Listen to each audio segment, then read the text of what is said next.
Bom, meu nome é Luiz Perlingeiro, a Westchester Financial Group é uma empresa americana, fica em Boca Raton, embora e é controlada por brasileiros. E há 30 anos a nossa especialidade é fazer estruturas de proteção patrimonial e proteção e planejamento sucessório para empresas e para pessoas físicas brasileiras. Eu vou começar com uma estrutura internacional, uma das mais antigas, tradicionais e seguras que existe no mercado, e é um caso real de uma cliente nossa que aconteceu recentemente lá fora. Isso é um caso real em Miami, um filho pródigo, ela viúva, muito rica, morava aqui no Brasil, e o filho mora em Miami e muito bem, obrigado, né? Gastando o tempo todo e durante muitos anos o dinheiro dela. Nós sabíamos porque quase todo mês a gente administrava os recursos que ela mandava para ele, e ele sempre pedindo mais, sempre pedindo mais, sempre pedindo mais. Muito bem. Um belo dia, ela fez o passamento, né? E ele achou que ele iria abarcar todo esse patrimônio. Só tem que ela havia feito uma estrutura internacional chamada Trust, irrevogável. Significa o seguinte, que ela nomeou, pegou todos os ativos, nomeou um trustee, que é justamente um gestor, um administrador da fortuna, para que ele administrasse os recursos para o resto da vida dele. Não preciso dizer que ele foi chamado, o padrão de vida dele caiu, continuou vivendo bem, mas ele todo mês, ele vê uma mesada na conta dele e ele não vai ter acesso nunca ao patrimônio dela. Quando muito, me parece que na escritura do trust, ela já deixou estabelecido que na ausência dele, os netos teriam direito na maioridade, etc, etc. É só mostrar para os senhores que essa estrutura é uma estrutura de absoluta proteção patrimonial e planejamento sucessório forte. Enfim, e é muito usada nas jurisdições que a gente chama como law, nas jurisdições principalmente anglo-saxônicas, né? Muito bem. A internacionalização de ativos é legal? É legal, sim. As grandes instituições, grandes empresas do Brasil, eu só tenho 4 exemplos aqui, como Loja Americana, grandes grupos, Siderúrgica Nacional, a Embraer, a Marco Polo, eles têm operações em paraísos fiscais, como Cayman, BVI, Bahamas, justamente para fazer os seus planejamentos tributários e também o que a gente chama de proteção de origem e destino, né? Quer dizer, ou seja, Marco Polo, principalmente, ela vende toda a parte, exporta para o Oriente Médio a parte de carroceria dela, via a estrutura dela, me parece aqui em BVI.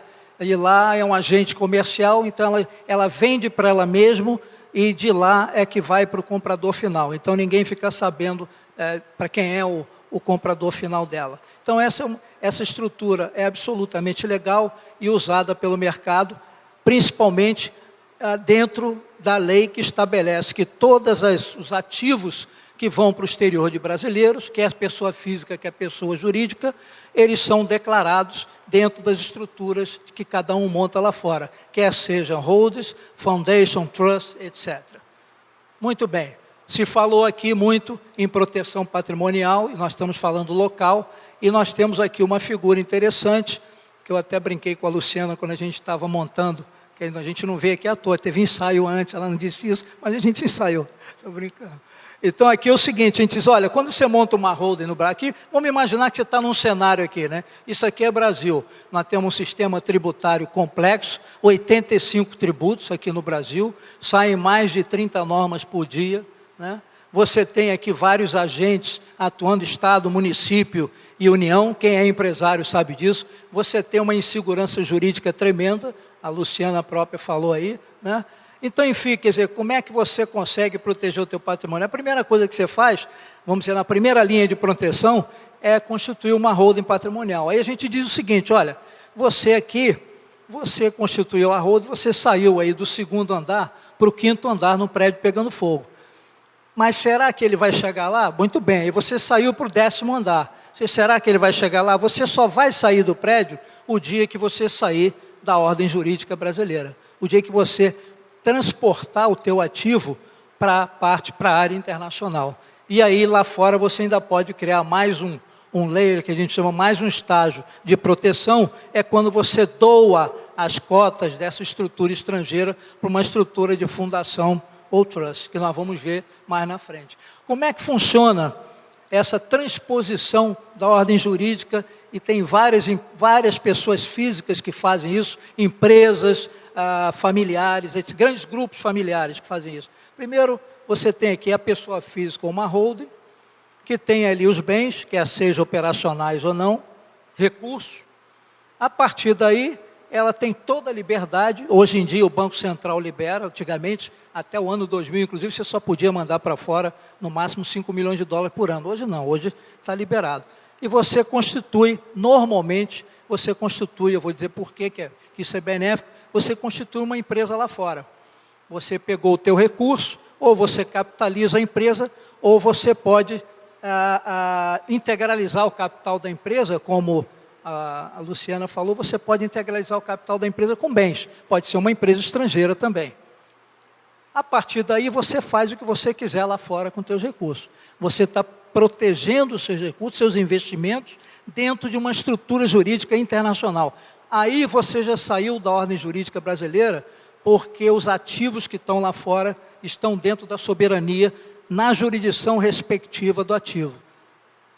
Isso aqui é um procedimento, quando você quer, você já tem a holding, e você quer subir, que nem a gente fala, com ativo, né? Então você não vai botar um prédio, não vai botar o ativo nas costas. Então você pode fazer uma conferência, que a gente chama, ou seja, você pega aquelas cotas que você tem da holding, que a Luciana falou, e você faz uma permuta constituindo a empresa lá fora com aquelas cotas. Logo, a partir daí, a empresa lá fora passa a ser dona da holding brasileira. E você é dono da empresa estrangeira. Você internacionalizou seus ativos. Posto isso, você pode fazer a outra fase, que é pegar as cotas que você tem da empresa offshore e fazer uma doação para uma fundação trust. Bom, a partir daí você saiu do cenário. Você é um beneficiário, você está aqui dentro dessa estrutura. Quem é dono da offshore é a foundation ou trust, e ela que é dona da tua holding. A gente costuma dizer que essa é uma estrutura legal, absolutamente legal, de proteção patrimonial forte, muito forte. Muito bem. Isso é só para dizer que a lei determina que ativos no exterior não estão sujeitos à jurisdição brasileira. Ativos no exterior vão para inventário na jurisdição onde eles estão. Pessoas jurídicas constituídas no exterior serão regidas pelas leis externas. Offshore e seus usos. Vamos lá. Em época de Swiss Leaks e Panama Papers, Lava Jato, é importante a gente dizer que nós estamos falando aqui de estruturas absolutamente legais. Você tem a confidencialidade, não é para você blindar o beneficial owner, o dono da offshore. A confidencialidade do teu negócio. Você quer que o teu negócio seja um negócio que tenha sigilo, você vai botar numa empresa que vai trabalhar para você proteção patrimônio familiar, sociedade de investimentos, sociedade comercial em trade, holdings, responsabilidade e privacidade, sociedade que controla a propriedade, enfim. Hoje, o mundo inteiro, jurisdições do mundo inteiro trabalham com jurisdições offshore assim. E o Brasil, já há algum tempo, vem usando essas estruturas. Aos poucos, a gente está começando a entrar e entender essa estrutura. Fato é que o Banco Central, todo ano, ele publica a estatística que eles chamam de capitais brasileiros no exterior, que quem tem ativos lá fora acima de 100 mil dólares é obrigado a preencher uma estatística para o Banco Central por meio eletrônico, e depois ele publica essa estatística. Então, em 2016, que foi a última, 2017 foi preenchido agora, foram 456,6 bilhões de dólares de ativos acima de 100 mil, dos quais 307 bi é investimento direto, ou seja, é investimento em empresa, é empresa constituída lá fora, que eu falei, são offshore. 67% está onde? Está em países, jurisdições com tributação favorecida. Né? Por que isso? Porque as pessoas fazem seus planejamentos tributários e colocam jurisdições que são mais favoráveis. Então, Cayman levando 21, BVI, os Países Baixos aqui, se você montar holding lá, você tem benefício, Áustria é a mesma coisa e Bahamas. Foram 57.581 declarantes, dos quais 53 mil pessoas físicas e 4.416 pessoas jurídicas. Muito bem. Qual é a decisão sobre a melhor estrutura? Bom, eu estou aqui, eu tenho a minha holding, eu tenho meus recursos, eu quero montar uma estrutura lá fora, aí depende, né? Cada caso é um caso, mas nós temos, pela nossa experiência, algumas caixinhas que você tem que olhar. Necessidade pessoal do negócio, legislação local, potenciais riscos, escolha da entidade de jurisdição, isso é importantíssimo, que você pode contaminar. Hoje saiu uma notícia no Estadão, que esse caso Messer aí, o banco dele, era Antígua e Barbados, e aí, se você for ver essa jurisdição de Antígua e Barbados, essa jurisdição já lavava dinheiro há muito tempo dos russos, da máfia russa lá. Tanto é que os bancos americanos foram proibidos de operar lá. Então, se você vai operar numa jurisdição dessa, você está contaminando, você está se contaminando. Né? Então, você tem que escolher jurisdições. Normalmente, você escolhe ali o Caribe, Cayman, BVI, Bermudas, está embaixo da coroa inglesa. Então, são jurisdições fortes, testadas. Né? Formação de custos, complexidade de administração. Então, aqui está isso tudo aqui são os centros de negócio financeiro no mundo inteiro. Então, você tem aqui Antígua e Barbados aqui no Caribe, você tem aqui Ilhas Virgens, está aqui BVI, Bermudas, Bahamas, aqui na Europa você tem Jersey, todo mundo se lembra de Jersey, é só olhar o Maluf, né? Que estava lá. Andorra, você tem Malta, Gibraltar, também é bom, né?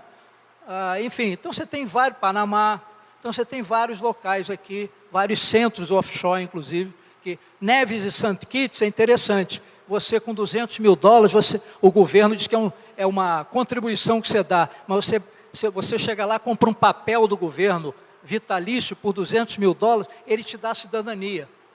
Aí você diz, mas por que eu quero uma cidadania de Nevis e St. Kitts? É simples, você para ter o Green Card nos Estados Unidos, se você tiver o que eles chamam lá de E2, que é um visto que os Estados Unidos têm com alguns países, tipo Itália, Argentina, etc., você consegue montar um negócio nos Estados Unidos na faixa entre 150 e 200 mil dólares e você fica elegível ao Green Card. Então tem muita gente que compra uma cidadania de St. Kitts, depois vai lá tirar o Green Card nos Estados Unidos. Bacana. Bom, olhando do lado quer dizer, eu estou indo para fora as formas de uma pessoa física brasileira ir se internacionalizar, ir para jurisdições internacionais. Vamos lá. Se ele for como pessoa física, tributariamente não é um bom negócio para ele. Porque, por exemplo, a tributação se dá a cada evento, hoje em dia você pode abrir uma conta no Citibank Miami e você manda para lá tantos mil dólares, seja lá o que for. O problema é que a cada evento ou a cada liquidação que você tem lá, se for liquidação final, você vai ter que recolher aqui até o 20º dia útil subsequente àquela liquidação, se for ganho de capital de 15 a 22, e se for rendimento, 27,5. Rendimento é você comprou um papel de longo prazo, recebeu os juros, vai pagar 27,5. Então não é uma boa você ir para fora como pessoa física. Né? Fundos já te dá uma garantia melhor, porque você vai ser tributado quando houver resgate de cotas. Logo, a melhor forma de você ir é você ir como pessoa jurídica. Constitui uma empresa e a empresa on the record vai operar para você, vai trabalhar para você. Você aqui vai diferir qualquer tributação, a menos que a empresa distribua lucro para você. Se a empresa distribuir lucro para você, 27,5%, tabela progressiva. Ou se você fechar a empresa, alienar a empresa. Tem muita gente que diz assim, mas eu tenho uma holding patrimonial no Brasil, ela não pode ir? Pode, mas você vai perder esse benefício, porque para pessoa jurídica isso não é válido. Para pessoa jurídica, mesmo que ela não distribua, mesmo que ela não interne, ela vai pagar por equivalência patrimonial o imposto aqui no Brasil. Aqui, só para a gente entender um pouco, tem muita gente que descobriu, eu costumo dizer, a gente estava até 2000 em Nova York, depois do ano 2000 nós vamos para a Flórida, o que foi muito bom para a gente, porque em 2008 veio a crise do subprime, todo mundo sabe aí, os imóveis aqui no Brasil estavam caros e nos Estados Unidos despencaram, então o Brasil descobriu a Flórida ficou muito barata. Então, tem muitos brasileiros que até hoje investem muito lá, não só em imóveis, como também em negócios operacionais. E a gente precisa alertar pelo seguinte, por exemplo, o primeiro imposto que é muito pesado para o não residente é o de sucessão. O que eles fazem? Qualquer não residente fiscal americano que tenha qualquer ativo, imóveis, barco, aeronaves, bens tangíveis, obra de arte, e outra coisa, que é importantíssima, se o cara tem lá investimento em ações de empresa americana, também entra aqui. O que eles vão fazer? Se a pessoa morrer, o dono do ativo morrer, e ele é não residente, ele é um brasileiro, eles vão tirar $60 mil e a diferença, 40% em cima. Então é muito pesado. Tem que tomar cuidado com isso. Por isso que a gente faz as estruturas para poder proteger essa área.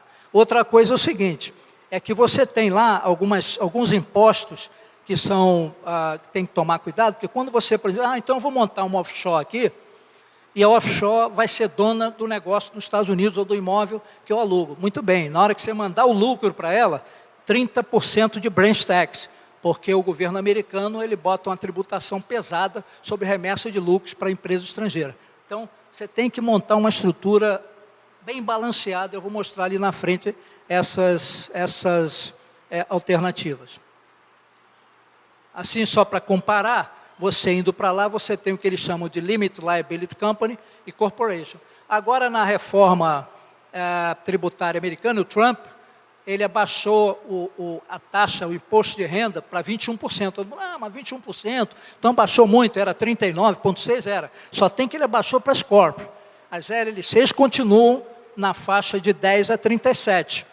E como não é negócio para você montar uma corporation para ter negócio lá, aluguel de imóveis, seja lá o que for, porque você tem a tributação dobrada, você é tributado na empresa e quando distribui, a maioria que faz investimento lá, até porque é muito mais simples, é através de Limited Liability Company. Por quê?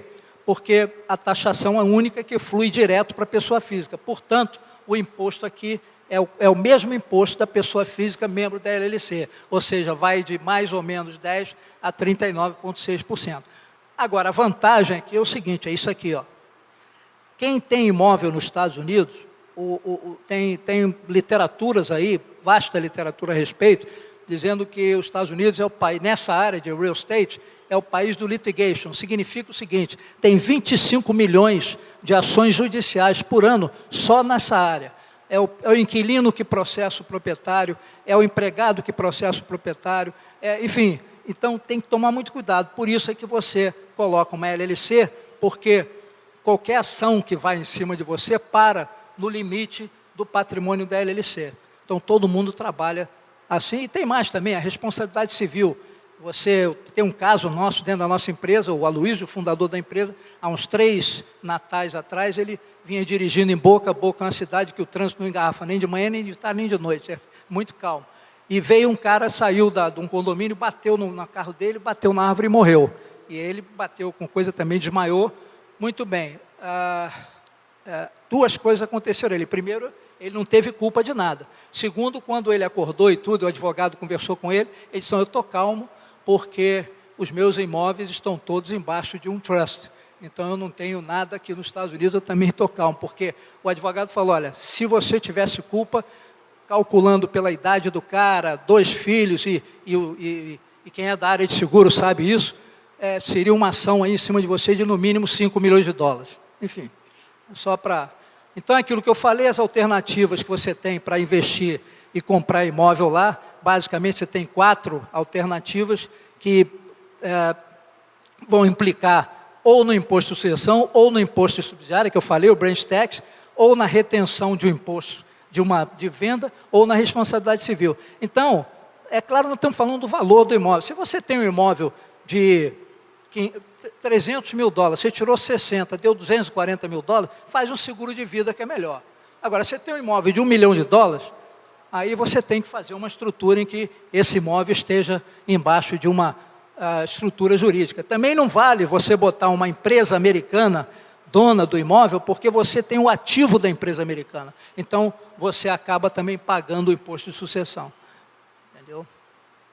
Bom, assim como a Luciana falou do castelo, etc., olhando para a figura mais tradicional do mercado internacional de proteção, nós temos o trust, que coincidentemente também é do século XII. Ele surgiu na época das cruzadas, quando os senhores feudais ingleses, eles iam lutar nas cruzadas, não sabiam se iam voltar, eles faziam um documento transferindo a propriedade para que alguém tomasse conta. E isso veio, ao longo do tempo, se estabeleceu como um dos mecanismos mais fortes de proteção patrimonial. A gente olhando sobre o aspecto jurídico, basicamente a segregação da titularidade dos bens, direitos, pela qual o trustee, que é o administrador, nós vimos naquele caso lá que eu comecei, que eu falei lá de Miami, é atribuída a propriedade legal e aos beneficiários a propriedade econômica. Então você efetivamente, você transfere para um terceiro a propriedade, a sua propriedade, para que ele faça a gestão em benefício dos beneficiários. A autonomia dos bens dados ao trust, como eu falei, e o patrimônio geral do trustee. E a atribuição da obrigação fiduciária, no qual ele tem gerir todos os bens. As trust companies, normalmente, são ligadas a grandes instituições financeiras, porque o trustee, ele vai preso. Não é? Lá fora, se ele cometer alguma falha, se ele cometer alguma... sair do que a gente chama do deed, o deed nada mais é, o deed trust é a escritura do trust, é ali que você determina todo o acordo de sucessão e de gestão. Normalmente, um deed tem de 35 a 40 páginas, é um documento muito complexo e muito forte. Né? O trust pode durar 80 anos ou mais. Bom, só para a gente ver aqui a figura de como é feito, você tem lá os ativos, né? Você tem a tua empresa, outros ativos, o settlor é o doador. O settlor é o doador, é o dono do patrimônio. O que ele faz? Ele doa, ele faz um deed trust aqui, doa para o trustee, que vai administrar em prol dos beneficiários. Tipo aquele exemplo que eu mostrei. E você ainda pode nomear um protector, que é uma pessoa independente de sua confiança, que vai se certificar de que esse acordo aqui está sendo cumprido. Bom, qual é a diferença para a Private Foundation? A Private Foundation, ela é um híbrido entre trust e uma corporação. Só tem que a vantagem dela sobre o trust, ela é uma entidade. Ela não é um documento. Ela é uma entidade, ela é uma pessoa jurídica. Né? E a outra vantagem, principalmente para a nossa cultura, lá fora, o pessoal faz e transfere, o trust é irrevogável, etc. Aqui, o que acontece? O pessoal, os clientes têm muita resistência, o patriarca, etc., de doar o patrimônio, mesmo que seja para uma instituição forte. Quem viu lá atrás o subprime, o Lehman Brothers quebrar, ele tinha uma trust company que depois foi complicado para se acertar, mas enfim. Então, a vantagem da fundação é que o fundador, que seria o settlor no trust, ele funda e resigna, e ele passa a ser o primeiro beneficiário. Portanto, ele continua com o controle dos ativos. A vantagem é que serve como última vontade de testamento e tampão, efetivamente, proteger disputa de herdeiros. Então, isso é muito importante aqui. E outra coisa, tanto o trust quanto a fundação, eles estão sob as regras das suas jurisdições. Então, eles não precisam respeitar aqui legítima e partilha, e cônjuge, não precisa nada disso, né? Outra coisa importante é o seguinte, é que os bens da fundação são separados e, uma vez transferidos, os mesmos não podem ser confiscados, anexados, advertidos, executados. E, quer dizer, tem uma quarentena aqui de 3 anos, depois de 3 anos, ninguém pode mais confiscar os bens da fundação. Ele fica, pelas leis panamenhas, normalmente, Panamá, quem trabalha, eles ficam absolutamente blindados, né? E a fundação não tem dono, não conta no registro público, e o regulation, que também tem lá as suas 20 e 30 páginas, ele é parecido com um deed. Ele é uma escritura, é um regulation, onde você determina o que você quer para os herdeiros, de que forma que você quer que os seus herdeiros sejam, os seus beneficiários sejam contemplados. E aqui, mais ou menos parecido, fundador, fundação privada. Aí o que acontece? Ele normalmente, a fundação é dona de uma offshore, aqui é que está todo o patrimônio, e leia-se naquele quadrinho que eu mostrei para vocês, aqui embaixo, a holding brasileira. Então você tem uma estrutura assim, a fundação, a offshore e a holding brasileira, os beneficiários e o conselho, que nada mais é do que o trustee, que vai gerir, e você ainda pode ter um protector. Bom, aqui é só para o aspecto legal, né? Nós não estamos falando aqui lá Eduardo Cunha, é só para mostrar que tanto no Trust como na Private Foundation, quando você for doar os bens, você tem que recolher TCMD aqui, e quando houver distribuição para os beneficiários, óbvio, tem que haver o pagamento de imposto de renda, mesmo que essa distribuição seja lá fora. Então você tem que distribuir. Aquele negócio de eu sou usufrutuário, e, portanto, não, você é usufrutuário, você tinha que ter pago o ITCMD e ter dito qual era a origem do dinheiro. E o seu beneficiário lá, que gastou o dinheiro lá do Trust, tinha que também pagar imposto na hora que estava gastando dinheiro no cartão de crédito do Trust. Tá certo?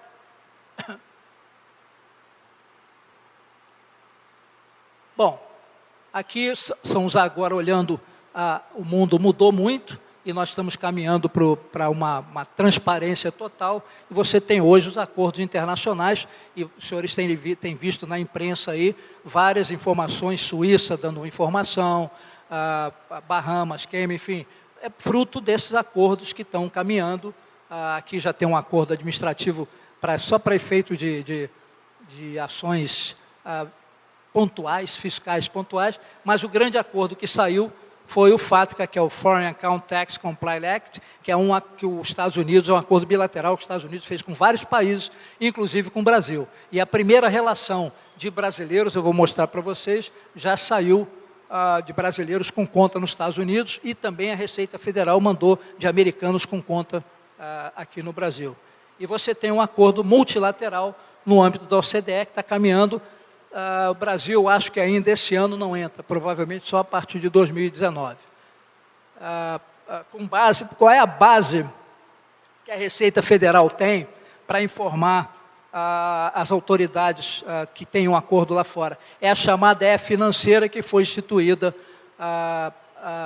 em julho de 2015, que é o seguinte: todas as instituições financeiras no Brasil, entidades de previdência, seguradoras, poupança, todo mundo informa todo mês por CPF a Receita Federal por meio eletrônico, movimentações acima de R$2.000 e movimentações acima de pessoas jurídicas acima de R$6.000. A partir daí eu não preciso dizer que a Receita Federal hoje já tem um grande banco de dados dos mortais contribuintes aqui, tá certo?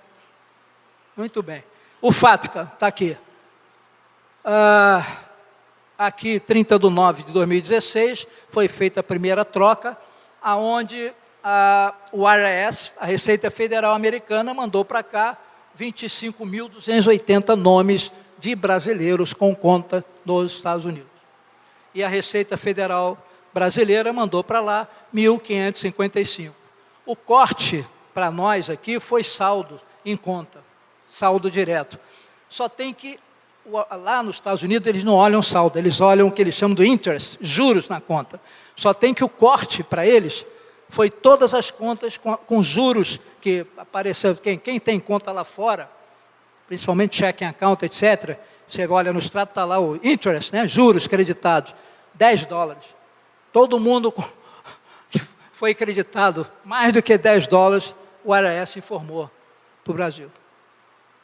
Bom, aqui o acordo da OCDE, como eu falei para vocês, o acordo Brasil e Suíça foi prorrogado para 2019, e eu acho que está andando, vai demorar um pouco, porque também é muito difícil, mas eles estão seguindo o mesmo sistema do FATCA, quer dizer, as receitas dos seus países recebem informação e transmitem para receitas de outros países. Bom, olhando agora só para a gente encerrar a estrutura, quer dizer, tudo isso que eu falei propicia o que a gente chama internacionalização dos ativos e a mudança da ordem jurídica brasileira com vários objetivos. Você pode ter investimento financeiro, você pode ter participação societária, você pode ser dono de imóveis, você pode fazer comércio, quer dizer, exportar, importar. Você tem várias situações que a gente chama de proteção de fontes de origem e destino, que a pessoa não quer saber, não quer que informe de quem ela está comprando ou de quem ela está vendendo. Então, isso aqui é uma estrutura muito interessante. Isso aqui você pode fazer com um custo, relativamente, a relação custo-benefício, muito baixo. Você vai, só para você ter uma ideia, uma estrutura dessa, você vai gastar $1.750 para abrir uma offshore e $1.500 para abrir uma fundação. E por ano vai pagar isso. Então, quer dizer, olha, não é aí que vai doer no bolso. Tá certo? Aqui, só para encerrar, vamos botar uns casezinhos aqui. Saiu isso no jornal, Receita prepara a atuação de donos de imóveis em Miami. Bacana, ela fala isso, só tem que ela não precisa nem fazer isso. Se os senhores pegarem aí, entrarem no site miami-dade.country, que é de condado, tax.com, e botar lá assim, Rio de Janeiro, vai aparecer todo mundo que comprou imóvel no condado de Miami, com endereço aqui do Rio de Janeiro. Então, é público. Vai, se botar lá Broward County, que é a parte ali de Fort Lauderdale para cima, vai aparecer. West Palm County vai aparecer. Então, a não ser que o cara tenha comprado em nome de pessoa jurídica, aí tem que ter informação de lá. Mas se comprou em nome de pessoa física e não declarou aqui, saibam vocês que é só entrar no site dos condados, que eles informam nome, endereço, inclusive por quanto foi comprado o imóvel e a localização do imóvel lá. Bom, olhando aquele lado de Private Foundation, esse é um case de sucesso. Esse cara aqui, para quem não sabe, ele é o dono do grupo Louis Vuitton, o seu Bernard Arnault. Ele fez uma fundação privada, não em Paris, na França. Ele saiu da ordem jurídica francesa e foi fazer essa fundação privada na Bélgica. Tanto é que, na época, o François Hollande tinha instituído o imposto sobre grandes fortunas de 40%, criticou ele e disse, não, eu estou fazendo um planejamento sucessório para o meu grupo. E foi o que ele fez. Ele fez uma fundação lá, dona de uma holding, e estabeleceu cláusulas no regulation da fundação de travar até 2023 qualquer negociação por parte dos herdeiros. Por que isso? Porque o filho dele fará em 2023 25 anos. Ainda nomeou um protector. Então, esse é um caso de sucesso. Outra coisa foi, ele mesmo fez um ataque em cima da família Hermès, na bolsa lá de Paris. Por quê? Porque ele queria a marca, Louis Vuitton queria a marca Hermès. A família Hermès imediatamente transferiu a marca para uma offshore e fez um contrato de uso de marca com royalties. Imediatamente, Louis Vuitton foi embora, porque o que vale no balanço é a marca Hermès. Isso é uma proteção de ativo, proteção da marca. O que a Calçados Ortopé não fez no Sul. Calçado Ortopé foi para concordata, falência no Sul, a marca foi avaliada em 21,6. Se ele tivesse colocado essa marca antes, numa offshore, ela ia para massa falida, lá com maquinário, com os imóveis, mas a marca estaria fora. Estaria fora, um ativo, e ele poderia vender essa marca. Aqui, coincidentemente, a família Stanbrook fez um planejamento sucessório muito interessante, viu? Como eu estava mostrando.